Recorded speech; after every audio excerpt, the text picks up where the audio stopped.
Hello and welcome to Living with the Land Speeder, where we Starwarsify Disney parks one attraction at a time. This is chapter 30. We've hit the big 3-0. I'm your host, Ryan, joined by my good pal, Katrin, and my other pal, Derek. Hey, what's up? And for the 30th, we have a special guest. Yes. Are we excited? I'm excited. We are excited. I can't stand it. Patrick Cotnoir, the producer of many things, the audience member of many shows you can find on his IMDb. But tonight he is here to talk about the George Lucas talk show hosted by, of course, retired director George Lucas.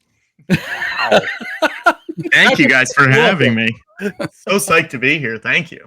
It's good to have you here. I'm a big fan of the show. I think it's absolutely hilarious. I mean, Watto. So good. Should I explain to people what the show is? Yeah, it feels like it needs. I mean, we've been trying to work on the elevator pitch for like 10 years now, and it still has not gotten much better. But comedian Connor Ratliff plays George Lucas, and we have a talk show that is just like any other normal talk show, except it is hosted by George Lucas. The sidekick is Watto, who's played by Griffin Newman from The Tick and the Blank Check podcast, and I'm their on-screen producer, and we host real guests as themselves and interview real guys. You know, we've had insane people. We've had like Whoopi Goldberg and Seth Meyers and Weird Al, like crazy people who should not be doing that show. And that's kind of our MO, is like who are the insane people that we can get to say yes to this. I like that you have all these big names on, and yeah. I've only got to see a bunch of them because I didn't know about it until recently. But not once has somebody like broke that this is not George Lucas. They play the whole thing like this is George Lucas that they're talking to. We've been doing it for 10 years now, and I can truly count on my hands maybe 3 times where that's happened.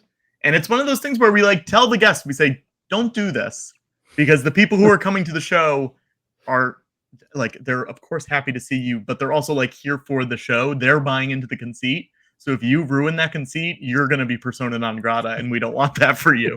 So it's only happened a couple times, but I mean, it's rad when it makes me laugh anytime when a guest says, "Oh yeah, Watto, no, that's true," or something to that effect. When you make famous people have to say the name Watto, it's very funny. Yes. How did was that the original sidekick Watto, or were there other the original sidekick was this guy Sean Diston, who's a comedian and a writer. He's on Comedy Bang Bang a lot, and he played Jar Jar for the first, I think, 2 years of the show. Oh, okay. And we were all based in New York. I'm in LA now, but Sean moved to LA because he got work. So we said that Jar Jar had just booked work out in Hollywood, and we had to find a new sidekick. So then Griffin's been doing it since probably 2016-ish, early 2017, something like that. It's the next logical step. You go Watto, then you go Jar, or you go Jar Jar, then you go Watto. Yeah. What's the next step after that? Yeah, really. Great question. Unkar Plutt? I don't know. Ray. Yeah. Oh, well, there you go. The problem is it's hard. You know, you want to find a sidekick who is a funny comedian. Griffin is a funny comedian. You know, he's a good actor. Yeah. And also he has an insane Star Wars knowledge. So to find those 3 pieces, those circles don't often, go over each other.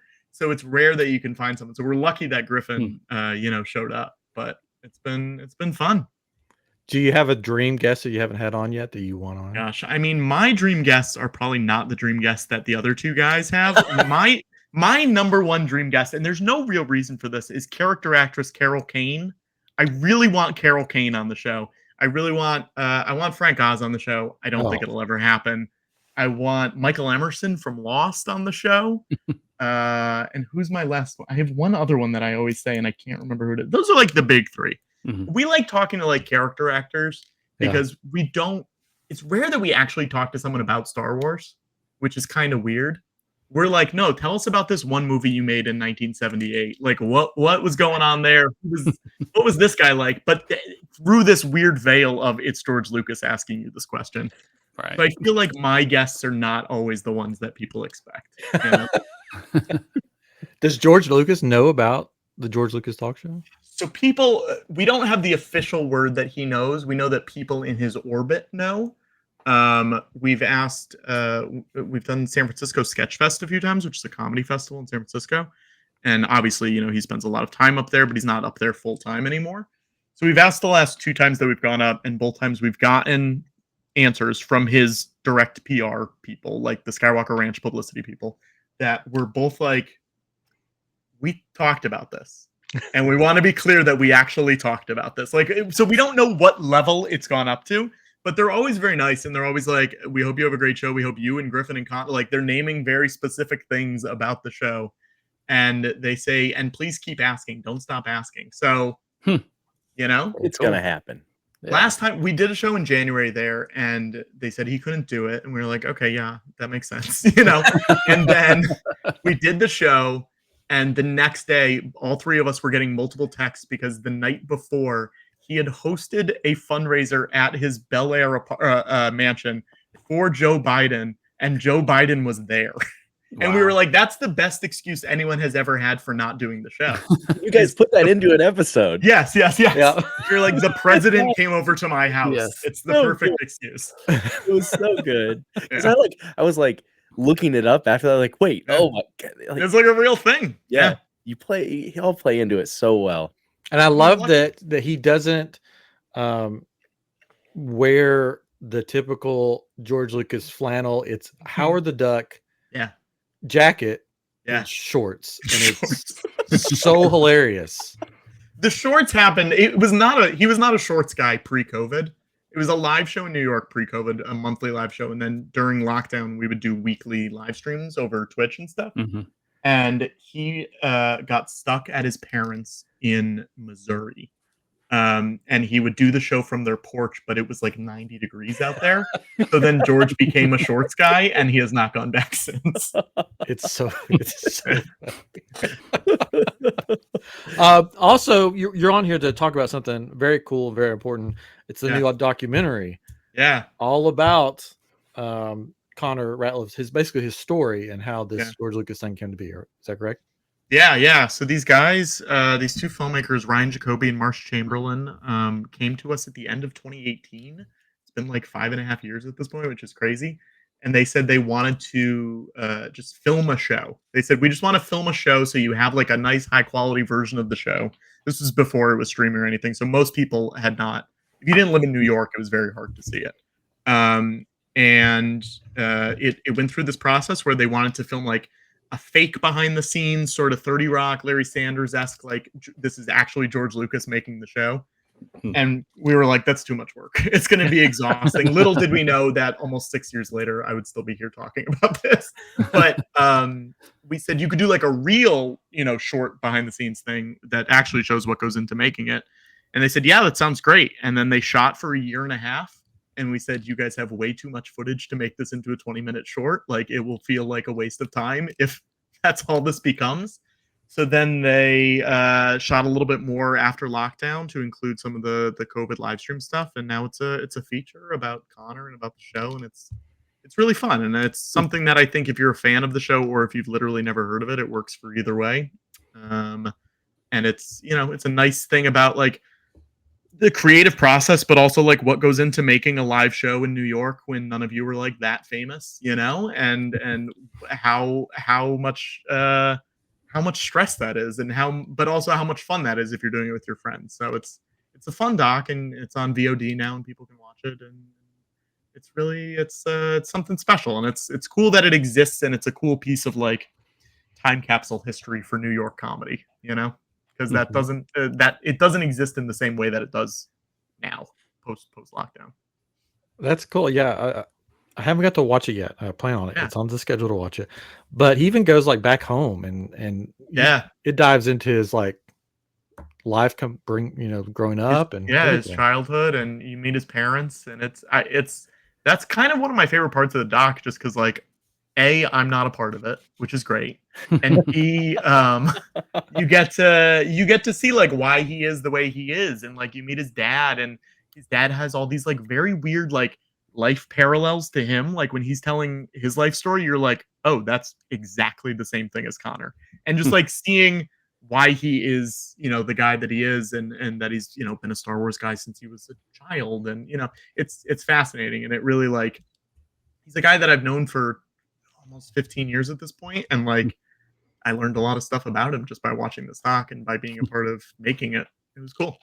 That's cool. That's what I really like. One of the things, there's a lot to like about the George Lucas talk show, but I like that it's not, hey, we're some comedians, let's just get on stage and make fun of George Lucas. Yeah, we don't. It's like a love letter to George Lucas and everything he's done, and basically like all these people you have on, because totally, it's really cool the way you did Thank it. you. Because it's not just let's make fun. It's super funny, but it is like this love letter to George Lucas. And you could tell that everybody there loves what he did. Yeah. And just like really respects who he is. I think we find that kind of stuff boring, Yeah. Those people who are just dunking on him all the time, we're like, that's boring. Get a life, that kind of thing. Yeah. And there's a big distinction between poking fun and making fun.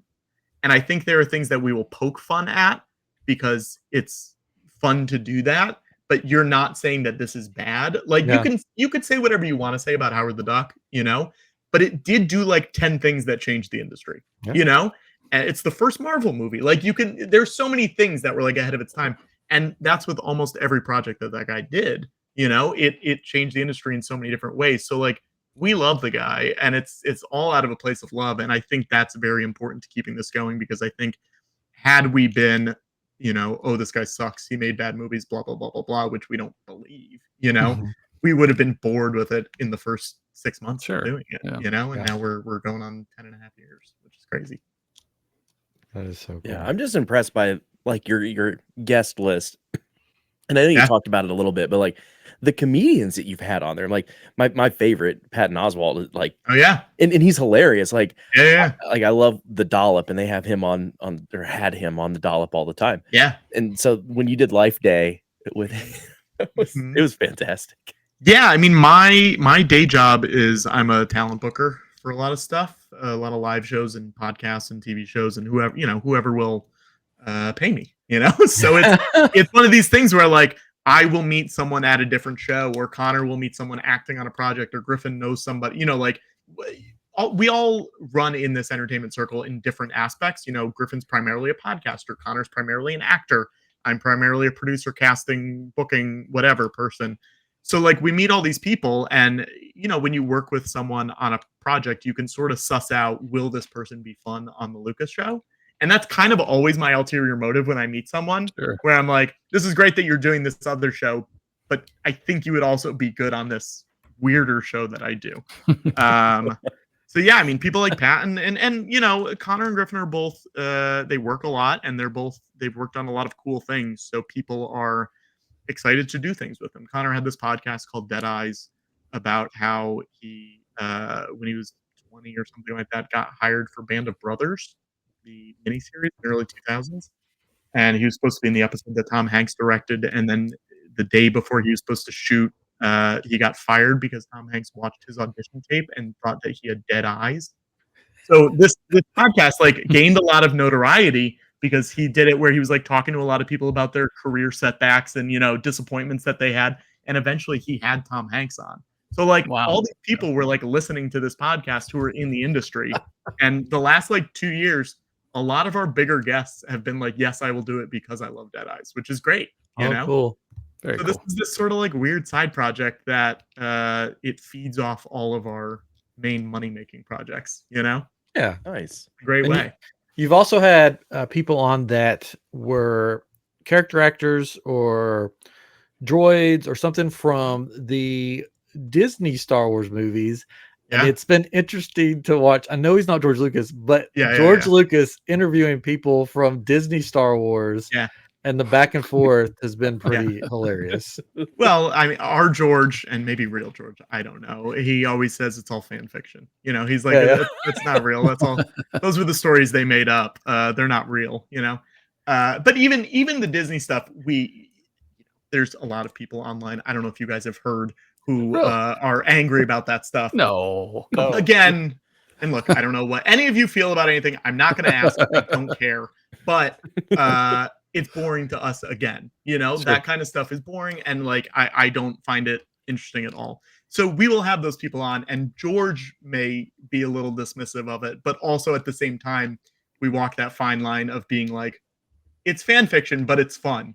Yeah. You know, like that's his sort of takeaway on it is like, I'm not here to talk smack about these projects because I think a lot of people can agree that more Star Wars is best. Oh, you know, give us more Star Wars. I'll take all of it. So, and the thing I tell people now, which is this side note, there's so much Star Wars now. If you don't like one thing, stop watching it. Don't watch it. Watch something else because there's something else. Exactly. There's something else that'll be out in 2 months. It doesn't matter. Live your life. Go outside. Meet real people. It's okay. It'll be fine. Yeah. It's exhausting. It's a great show, and I can't wait to watch more. You guys have any other questions before we move on? Man, I want to hear what you come up with for this. This is going to be a fun one. Yeah, I mean, it's scary. I should talk about one other thing before we start, because something I just did that I feel like you guys will like and the people who listen to this will like was we just did a live reading of the Phantom Menace script in LA. And it was truly insane. We had like a really all-star group. Like Haley Joel Osment played Anakin. Tony Hale was Qui-Gon. Like Bobby Moynihan was Darth Maul in full makeup. It was genuinely, it's so fun, and it's on YouTube now. It's called the Naboo movie is what we called it. So if you go to naboomovie.com, it'll redirect you to YouTube. But the guy Eric Bauza, who's a voice actor, he does a bunch of the Looney Tunes voices. He did Jar Jar as if Daffy Duck was reading it. Yes. And it was genuinely something where I love Jar Jar, I love Ahmed, but it was something where you're like, oh wow, this works too. And it makes you realize like Jar Jar is kind of a Looney Tune. And it's crazy hearing a Looney Tune reading those lines. But it's something I feel like you guys would also. I haven't finished it. I started watching it. Oh, I haven't good. got all the way through, but the Daffy Duck, I was like rolling. It was just so funny. So silly. Yeah. But yeah, it's good. I guess if you go to, before we forget, if you just type in George Lucas talk show, it pretty much pops up on YouTube. It'll pop up. Yeah. All the shows are on YouTube. The documentary, if you go to imgeorgelucas.com, that'll show you how you can rent it. And it's coming to more. It's on a website now where you can watch it, but it's coming to more streaming platforms soon. And then naboomovie.com, and you can watch the live read. Cool. There's a lot going on. Too much stuff. Awesome. Guys. That's so cool. Yeah. That is cool. Are you ready to Starwarsify something? Yeah. This is a good one. This is a really good one. I've been waiting for this one. You sent me a list of different attractions. Some of them we've already done. Sure. And then you said, for this one that we're doing, you said, I don't know if this one would be any good. And I said, well, then we have to do this one. Because that means it's going to be really good. Yeah. So we're doing MuppetVision 3D from Hollywood Studios. An attraction that's been there for a long time. 90, I wanted, or 91, maybe it opened. Yeah. And it's still there, surprisingly. So we're going to basically, if this is your first time listening or watching, we take a Disney attraction and we make it Star Wars. And that's basically it. That's it. Because the world needs more Star Wars. Yes. And if you don't like one of our episodes, watch another one. Watch another one. Like that one either. Watch the Beauty and the Beast one. I'm sure you'll love it. No, you won't. Don't watch that one. It was my best work. Yeah. So, who wants to go first tonight? Because I think one of us. Oh, I can go. You want to go first? Yeah, Katrin hasn't gone first in a long time. Yeah, sure. I'll go first. Maybe you'll set it up. Patrick will get used to it. He'll be like, "Oh, mine's way better than your guys," so I'll probably fine. Yeah. All right. So I tried to stay away from the obvious ones, and hopefully I didn't pick one that you guys picked. But here we go. So mine is Star Wars Lego Vision 3D. All right. So the hosts are Han Solo and Chewbacca. All right, and they're introducing the idea of turning Star Wars into 3D. So prequels, original trilogy, and the latest trilogy. But you know, as like in the in MuppetVision 3D, they go and talk to Beaker and and they talk about how they make it 3D, right? And so in this version, they're going to talk to George Lucas and Dave Filoni to hear how it all works. So they're just kind of, it's all Lego, of course. It's and you see them in this kind of workroom or whatever, and they're building the Lego ships and characters and things, and you see them going in the air and building. If you've played any of the Lego games, like the Lego Star Wars games, and they're building all the things, and of course it's 3D, so it's really cool. And then they build Jar Jar Binks because he's the little character that hops around on this version, right? He's the Waldo. He's the Waldo. That's what I have on. He's Waldo. And so we transition to the first scene, and it's Dagobah, because I was watching the original. It's Miss Piggy's in this big swamp or whatever. So I was like, oh, it's perfect. We can do Dagobah. So Yoda's teaching Luke about the Force. So you see Lego rocks are coming up and moving around, and then there's a stick that he's poking at R2, and it's like going out to the crowd. Give him one of those. Then they lift the giant X-wing, and it's all jetting out into the crowd and that kind of thing. And then Jar Jar pops up out of the water and flies in, and kind of flies into the scene and causing all sorts of havoc, and Luke and Yoda catch him with the Force and kind of push him out into the audience. You get all the 3D effects of things jumping back and forth. And Han comes out, he's like, "Oh, I'm sorry," and then it kind of comes back, and you all of a sudden notice it's in a studio, and you see the scene in the middle of a studio, right? And he said, "There's still some things to work out, but it's going to be great." In our next scene, and all of a sudden he gets interrupted, and you hear, and you got Darth Vader. The lights kind of dim, and you don't see anything. You're just like, "What's going on?" And lightsaber lights, and you see the red lightsaber. It's kind of coming out at you, of course. And then he says, "Jar Jar Binks, join me on the dark side and become my apprentice." So as it should be. So and then there's this battle with Luke and Yoda, and then Vader's hand gets cut off, and it just kind of pops off, and everybody's like, "Oh," and then Jar Jar's like, gets sick or something, and he runs off, So Han comes back out again. He's like, "Well, maybe we should just skip to the big finale," And so in this one, the big finale is the trench run. You see them, the X-wings and TIE fighters are fighting, and lasers are shooting at you, and things are exploding in space, of course, and parts are flying everywhere.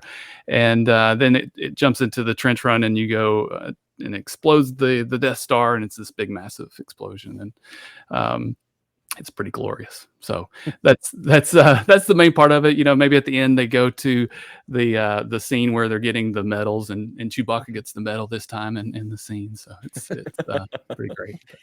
But I also decided to go ahead and retheme Pizza Rizzo, since it's right there in the same area, and call it Pizza Solo, since I'm kind of theming it after Han Solo in some ways. There's a pizza called Han Shot First, and it's a veggie pizza that looks like Greedo's head maybe or something. And Meat Madness Falcon, so it's a pizza that looks like the Millennium Falcon, but it's Meat Madness. So yeah, that's it. Is it equally as bad as Pizza Rizzo? No, it's better. Oh, it's better. Well, that's unfortunate. It's really Pizza Rizzo is a bummer because the theming is cool, but I want it to be like 30% more. Yeah. And the food's not great. Have you ever been upstairs? That's where I like the theming. I think the theming upstairs is good. I had a cannoli there that was really good. Oh. That's what I remember. I remember the pizza not being great. The cannolis I was into. I've heard the meatball sub is good there. Okay. But I don't know. Pizza's not though. All right. Should we let Patrick go? Sure. So we don't take any of his ideas, hopefully. He's like, it was Lego. You already said. No, it was not. It's not. But it's not dissimilar. I don't know if mine is as well thought out as yours, but I can elaborate on it in a way that I think is good. Here's the thing. As soon as I suggested Muppet 3D, I was like, oh, no, because then it'll get rid of the one Muppet thing in the parks, And that's not something I want. I want more Muppet things. And the 3D show of it all is kind of similar to Star Tours as it is. Yeah, Sure. Star Tours is a 3D show. So I think the solve for this is to keep the Muppets in it and you make it a Muppet version of Star Wars, which is something that, you know, someone pitches online every 2 minutes on Twitter. You know, it's that recast whatever with the Muppets. I think you do Star Wars here. But at the same time, this is in a world where this is in addition to Muppet 3D, because I don't want to get rid of the original Muppet 3D. That's right. So I think it's something where, similar to the current Muppet 3D, they're putting on the show, and the show is they're going through the saga of Star Wars. So that way you can cover the prequels, you can cover the sequels in a way that Star Tours does, except this is more a linear thing, you know, because it's obviously not going to change every time like Star Tours does. But you know, you cast it with the Muppets. I think the obvious, you know, the choice that they would go with feels like Piggy, Leia, Kermit, Luke, Fozzie, Han. And that's when it sort of gets difficult, because is Gonzo or Fozzie Chewie? Yeah. Is Gonzo He's Han? Is Gonzo Yoda? Like, what is the move there? You know? So there's actually a poster for Star Wars Muppets outside of MuppetVision 3D. Oh, sure. Yes, and it's covered up now, but when they first opened Rise of the Resistance, the overflow went through there and you got to pass by it. That's cool. Yeah. They made characters, because they made action figures too. Yeah, they did. I would think Gonzo would be Vader. Interesting. And all of his chickens would be the stormtroopers. You're right. Okay. But see, I feel like I've seen Gonzo in a Han Solo outfit, though. Yeah, I think I have too. But also, Gonzo plays Vader in the Star Wars episode of the Muppet Show. Yeah, so you've got that. You've got that already built in. Yeah. But I think it is important to go through either all of those movies, or at least all of the saga. You know, the you know, time periods of those, because you can also get Mando in there if you want. You can get whatever, and you can like add in new things as they happen, which I think is something that I like about Star Tours. But the idea of them trying to put on Star Wars and it obviously not going well, but ultimately succeeding, is fun. You know, it's them doing the low budget version of the Trench Run. It's them doing the low budget version of the Walkers. You know, whatever it is. And I think that's fun, because they have such a lack of a presence in those parks at this point that it's a real bummer. And I do feel like it is in a weird spot in that park, because you're so close to Star Wars, and it's like it feels like it should also be Star Wars. You know what I mean? Yeah. But yeah, I don't know.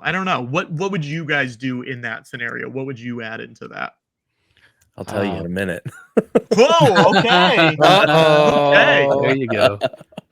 Something I was thinking about last night, my other idea was to just do something like the holiday special, to have a similar vibe to the holiday special, where it is like a variety show.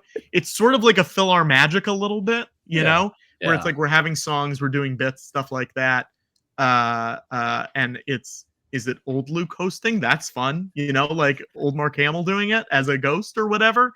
I think that's fun, but I don't know what the logic of that would be, you know? And I'm someone who like needs logic when I'm thinking about those kind of things.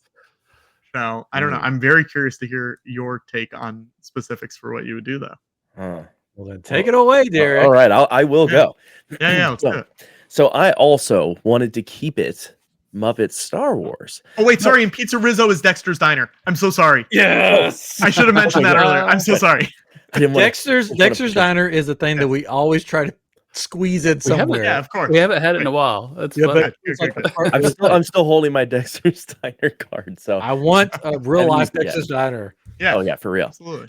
So mine is also Muppets staying there, but with Star Wars and like the cheap wreathing, but it's a little bit different, because the Muppets, it starts off at the scene and Kermit's sitting there very distraught. And it's because Galaxy's Edge popularity has been causing concern for all of the Muppets that their space is now going to be torn down to make way for more Star Wars attractions.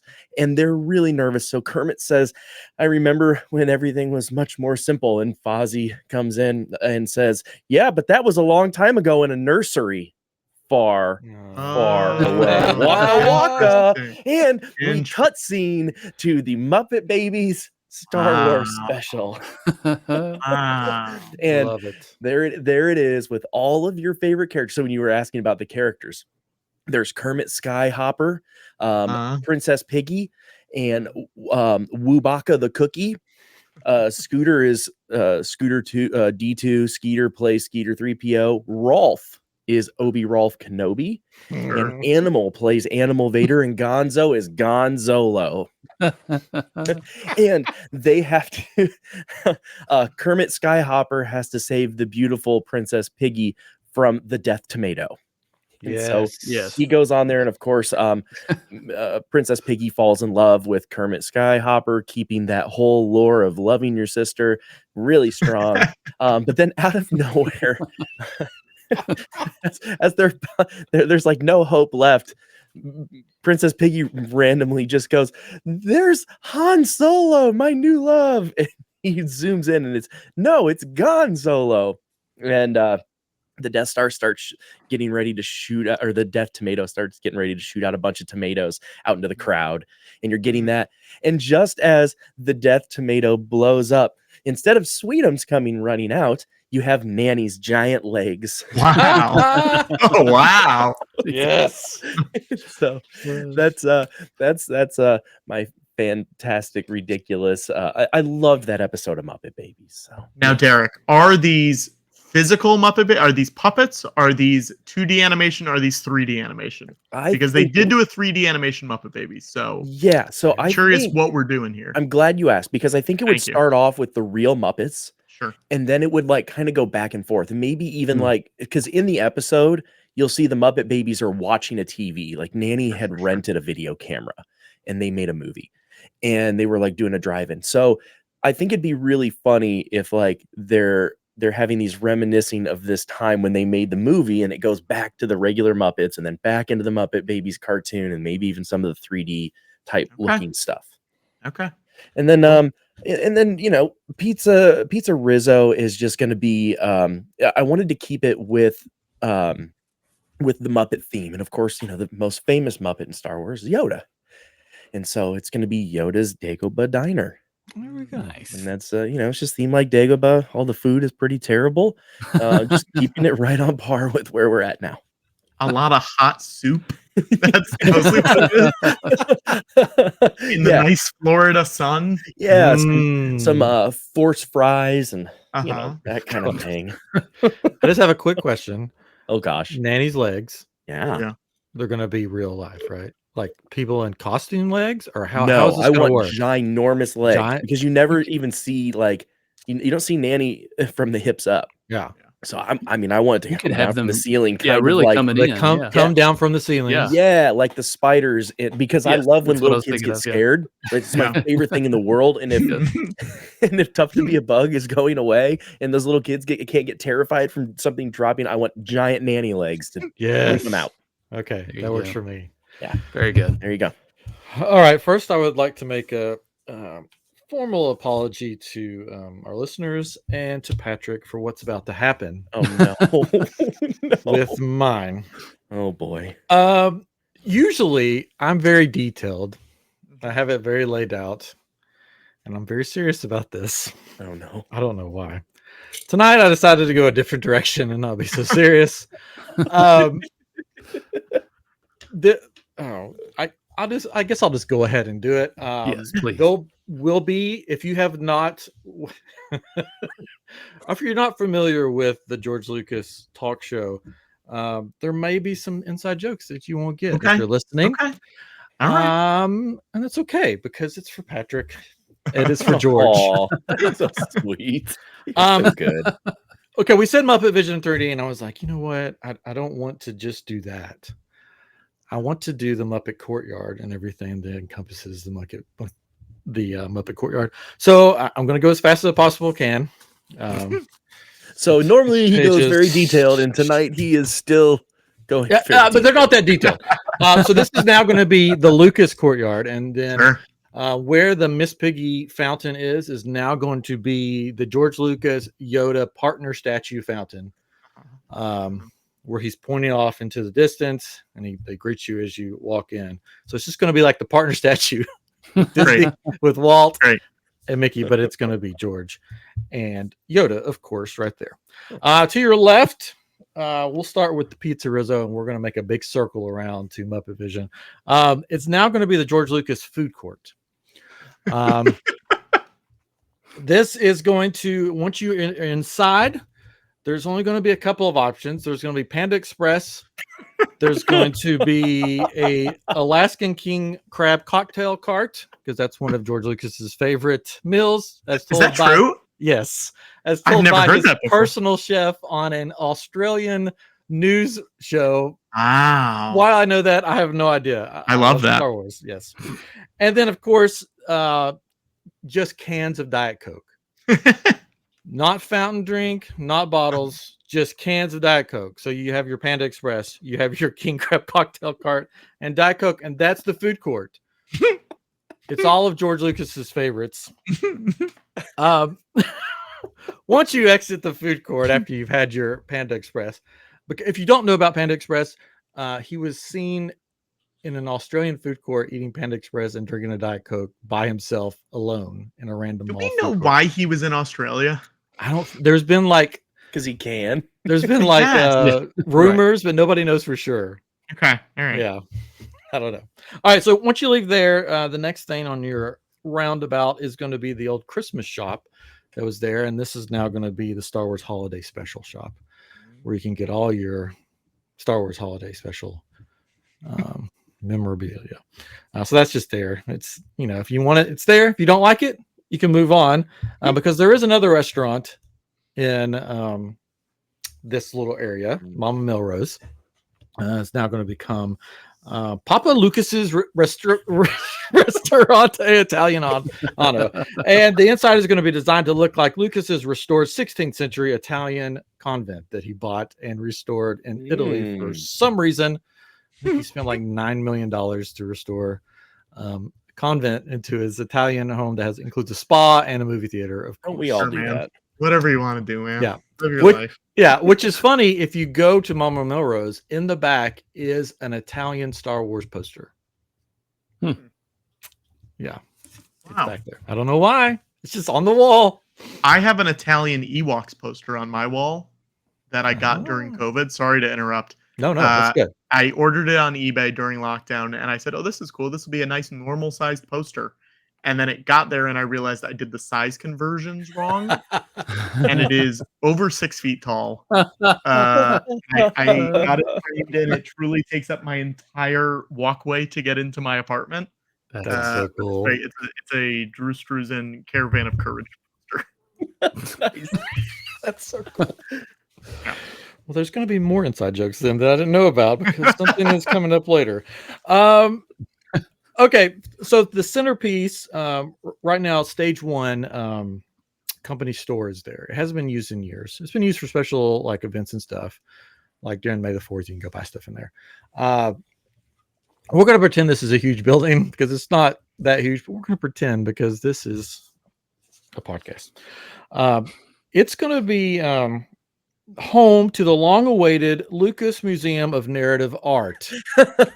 And will be a celebration of all narrative art, but mostly George Lucas. So we've been waiting for years. They decided, hey, let's just move it to Orlando. Great. To Hollywood Studios, to the Lucas Courtyard. So that will be the centerpiece of the Lucas Courtyard. Will be the museum. It's finally open, and you can get your pencils there. I love it. Which takes us to MuppetVision 3D to round it out. I don't know if I want to give this away or if I just want to start with the pre-show and read you the pre-show, and then that will tell you what the attraction is going to be. You may do it that way, or do you want me to ruin the surprise? You can read the pre-show. I'll read the pre-show. I'm known for my voices on here. Oh no! No, really do your Watto again. Yeah. Please do your Watto. No. It's fantastically horrible. No, it's not. I did Watto theme thing last week or 2 weeks ago. So bad. I don't do voices, so I'm not gonna. But it's funny because it's almost like Fozzie Bear. Is what's really funny about it. Yeah, my Watto is. I mean, now Fozzie you Bear. have to. You have to do it. You Well, can't it's just not. It's do it. not. It's not water though. This. Well, let's hear it. It's okay. I mean, I could. Let's see. Hold on. The fact No, wait. that you have to think about it to do it that actually poorly sounded is better. amazing. It probably sound better now. You've been working on it. Wado, Waka Waka. I don't. Yep. That's it. I don't do That's voices. My brother does voices. He's actually done voices and stuff, but not me. Okay. I'll just do the pre-show. So when you enter Muppet Vision 3D, there's a pre-show area, just a room. It's full of all this Muppet stuff. I'm sorry to tell you guys, but Muppets is gone. There's no Muppets. I'm sorry, but I believe there's something better that we're going to experience together. Lies. The TV, there's TVs in there. It comes on, and your host comes out, and your host is George Lucas. Okay. Of course. Hello, I'm George Lucas, the creator of Star Wars. In the mid-1980s, Michael Eisner was in charge of Disney, and he decided there should be some new original cartoon characters. Yeah. The series ran for an unheard of 13 episodes. And as a thank you to my friend Michael Eisner for bringing Star Tours to the Disney parks, I would like to take you on a journey to the land of Was for a 4D adventure. Welcome to the Wuzzles, not a Star Wars story in 4D. Join Bumbleline, Butterbear, Moosel, Rhino Key, Tycoon, Elru, and Hippopotamus as they battle the evil Crocosaurus and his minions Brat and Flizzard for the control of the land of Was. So you'll go on a journey through the Wuzzles. But here's where this is typical Disney. The Wuzzles 4D will be open for 1 year. Okay. And they'll be down for refurbishment to bring you an all-new 4D experience, Ewok Vision 4D, which will be a continuation of the 1985 cartoon Star Wars Ewoks, where the audience will join in on the adventures of Wicket W. Warwick as his friends on the Forest Moon of Endor, all in 4D. There you go. That's insane. That is the Lucas Courtyard. It's pretty good. That was awesome. I was not expecting that from you. No, me either. That was really good. I like that a lot. More Wuzzles. Look, here's why your idea is good, Ryan. Okay. It's because they're going to use that IP to reintroduce the Wuzzles to the world, and then they're going to be able to reboot it. Yeah. That's why. I remember watching the Wuzzles. Wow. I think maybe even had toys of the Wuzzles. Wow. And then reading this thinking, it only lasted 13 episodes. Isn't that crazy? Why do I still remember this as a 46-year-old? Yeah. There's a lot of shows like that, though, where you'll be like, some cartoon that they showed 4 times a week, whatever, and it was on like 26 episodes, and you're just like, did I just watch each one like 13 times? Like, how did that happen? And I think the answer is yes, probably, right? Probably. I don't know. Every time, if you haven't seen the George Lucas talk show, he has a Butterbear AM radio that they made for some odd reason. And when the first episode I watched where that appeared on, I was rolling because I'm like, it's freaking Wuzzles. And then he goes into this whole thing about Michael Eisner, and I'm just like, this is pure gold. It's crazy because an AM radio is not a kid's toy. No. You know what I mean? Like maybe an FM radio is, an AM radio is not. Every time he turns it's on, it's always like, the gun control debate has sparked a new controversy in Congress today. And you're just like, why did they make this? Very silly. That's very funny, Ryan. Yes, but I also had to make it like Disney, where it will be open for a year and then it will be closed and it'll never come back. No. Gotta go back into the vault. Maybe in the 20-year anniversary it'll come back. Yeah, exactly. That's so funny. Or maybe they'll make a hotel, the Wuzzles Hotel. It'll cost $6,000 to stay there. This girl who watches the show, Abigail, she makes me shirts every week for the show, every time we would do one. And she made me one that says, ask me about the Wuzzles. Yes. And I wore it to New York Comic Con, and a man came up to me so excited. And I had to be like, oh, I've never seen an episode. I'm so sorry. I destroyed this man, and I felt so bad about it. That's awesome. I want to give you, since we have a couple minutes, right? Yeah. Just one of the character descriptions of one of the Wuzzles. And when I read it, I was like, what the heck was this cartoon? And why do I remember the cartoon, but why did I watch this cartoon? There's a character called Tycoon.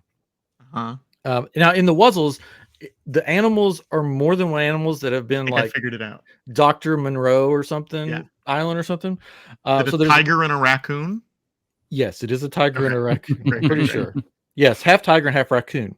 This was the whole point of him being in the show. The rich kid of Wuz, as he owns a money tree, he shows other Wuzzles that he got his wealth from smart investing and saving his money, and teaches the Wuzzles about fiscal responsibility. Yes. It needs to be there, though. So funny. I mean, it's true. Yeah. The more you know. Is that so they can put that educational information? I don't know. I want to tell you guys a fact now, and we have not talked about this on the show yet, so this is an exclusive for you guys. Yes. We found out that the woman who voiced Butterbear, was a voice actress for a little while in the 80s and then left voice acting, started working in animation, and worked at Lucasfilm on Lucasfilm animation projects. She worked on Clone Wars, she worked on Detours, she worked on a whole bunch of stuff. And it's such a weird coincidence.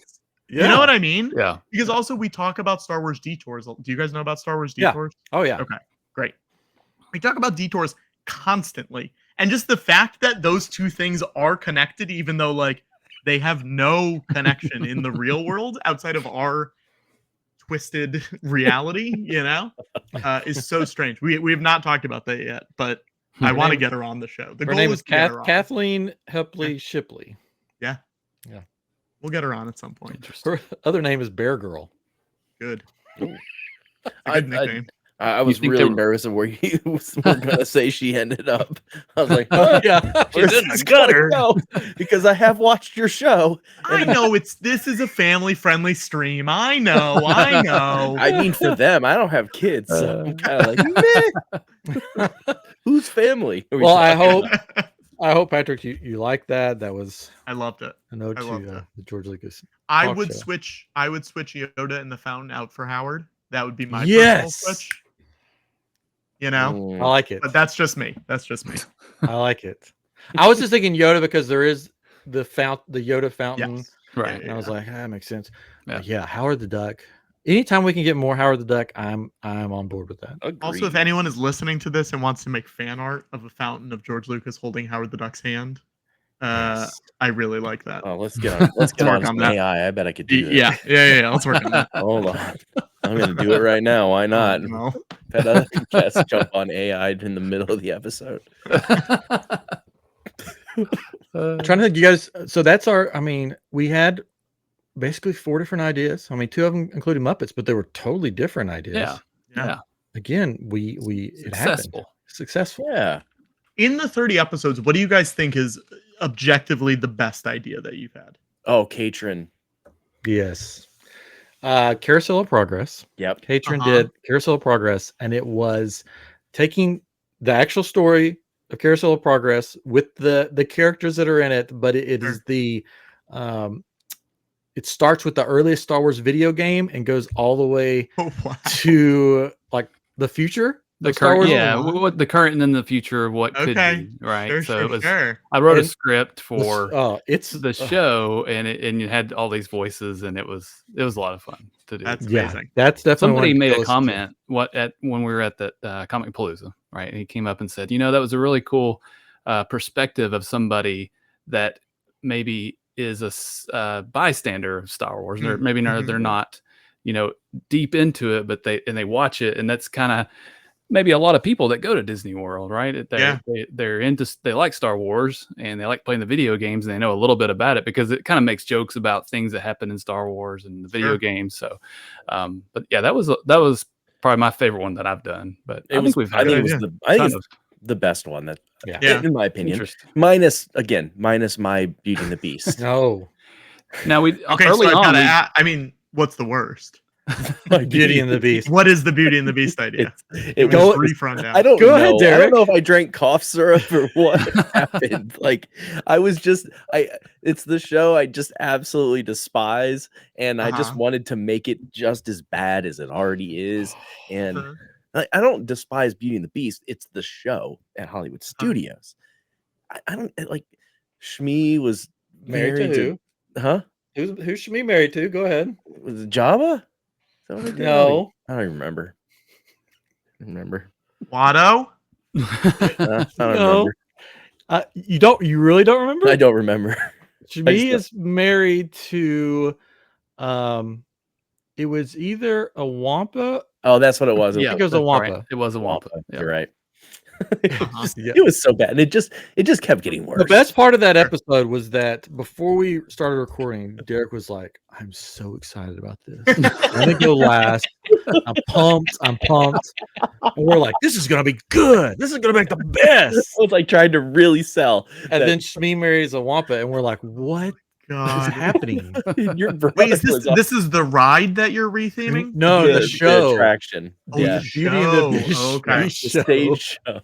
Okay. I was like, is it the restaurant? Is it the show? No, what is it? Show. Okay. Wow. Yeah, it was. And I was really selling it as like I worked hard on this thing.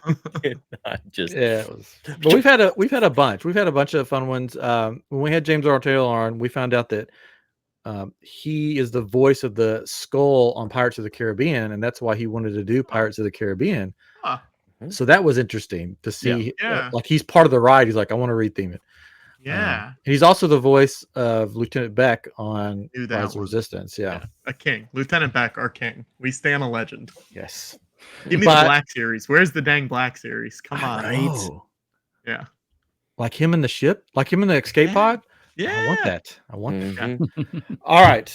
Before we sign off and let you have the floor to tell everybody where to find you and stuff, would you like to give your opinion of the Acolyte?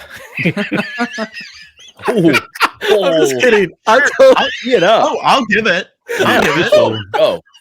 Guys, I liked this. I like it. Episode. I think it's fun. I like it. I think it's different. I think it's weird. I like that a lot of it feels real. I like that they're shooting in real locations for them, for a lot of stuff. I think this the 4th and 5th episodes freaking ruled. I think they were exciting. I think they were scary. I think it was some of the scariest Star Wars stuff out there. I'm pro Acolyte. You're not going to get anything bad out of me. Here's what I'll say. It takes a lot for me to not like a Star Wars thing. Yeah. Like there's almost no Star Wars thing where I can flat out say I dislike it front to back, Yeah. I think there's 8 perfect saga movies. 1 through 8. And then there's some stuff in 9 that I don't love, but like I can even point to multiple things in that movie that I like. So it would take a lot for me to be fully off board of something. Are there stuff I would change in that show? Yeah, sure. But it's nothing that I'm like crying to other people about it online, Seen too many TikToks of people who need to go meet another human being. It's crazy. Personally, I don't hate it, but I don't love it. You're not rushing out to go watch. That's also totally fine. But it's fine. I'm not going to be like, oh gosh, this is the worst thing ever. I think I love Smilo Ren. Mm-hmm. I think the actor. It's hard for me to watch him because I was a real big fan of The Good Place. Sure. Yeah. And his character in The Good Place, when I see him, I see his character in The Good Place. Yeah. Because that was a great show. Never but I liked him in this last episode. Yeah. Some of the other I think his mask is so cool. Mm-hmm. I think his mask is I really like that mask. I do too. I don't know. Yeah. I do too. I loved this last episode. The first 4, the first 3 were tough for me. Yeah. 4 was like, yeah, we're getting somewhere, maybe, hopefully. Yeah. And this last one, I was like, yo, because I'm all Sith. Like my sleeves are all Sith. Oh, I've got a Darth, you can't see it there, Darth Donald Duck tattoo. Oh, wow. Yeah. Okay. So like Sith all the way. Sure. And when he took out some of the characters, spoiler alert, Katrin, have you seen it yet? Or do you even care? I have not. He's probably not going to. Okay, you're probably not going. He didn't take out some of the characters. He took out all of the characters except for like 2. And like all these characters, and I'm like, why is this person even in this? And gone. I think this show, when it is done, I think people will look back on it a lot differently than watching it week to week. I think there's a lot of people who don't remember how mysteries work. and a lot of people are very frustrated that answers are not given in the first episode, and it's something where you got to give stuff time to reveal itself. And I think watching this as a whole when it's done will be maybe more fun for some people than doing the week-to-week binge. I think that's the problem, not the problem, well, sort of the problem with a lot of the Disney Star Wars shows. If you watch it as a whole back to back, it's like, this was fun. Yeah. But the week to week, you're like, it's hard. Gosh, this is hard. Like, I know. So I'm not going to pass final judgment. It's just my opinion. Totally. It doesn't matter until it's done, and then we'll see. I do think a lot of the shows should have been movies. Yes. So I don't think there's a problem with making a 2-hour Disney Plus movie for Star Wars. No. I love Obi-Wan. I like that show a lot. A lot of people didn't. But I think if you made that a 2-hour, 20-minute movie, agreed. Yeah, I think they believe that everybody loves to binge things or watch episodic kind of things, right? But you're right. I mean, they would make great movies. Yeah, I'm not here to tell anyone that if you dislike it, you're wrong. But I think it is one of those things where it's just like, just don't be a jerk about it, and then it's fine. I do wish they would do like Letterkenny and just drop the whole season. Like, boom, there's the season. If you want to binge it, great. If you don't like it and you want to drop out, great. The thing that's depressing about that, as someone who works in the industry, is like, oh, I spent 9 months working on this, and then you watched it in 2.5 hours. Okay, great. It sort of is depressing when everyone's like, I watched the whole thing today, and you're like, okay, that was a big part of my life. Okay. Like, to me, that'd be flattering. It's like, oh wow, they just couldn't stop. I just think with the discourse as it is nowadays, with and people's attention spans, you stop talking about those shows pretty quickly. Once they all drop, and that's kind of a bummer. So I don't think there's a perfect way to do it, which is no one will be happy. Again, no one hates Star Wars more than Star Wars fans. I know. Sorry for ranting. No, it's fine. That's what welcome to the show. Yeah. That's what podcasts are for. We can be hard on some Star Wars stuff, but we're fair. That's okay. Hard, but fair. Yeah. That's right. Fair and balanced. Fair and balanced, just as the Force should be. And as long as you're not messaging people who worked on the show telling them they should die, then it's totally fine to be fair and balanced, Yeah, agreed. Retract. All right. Retract. Delete that. No, we don't do that. We love Kathleen Kennedy.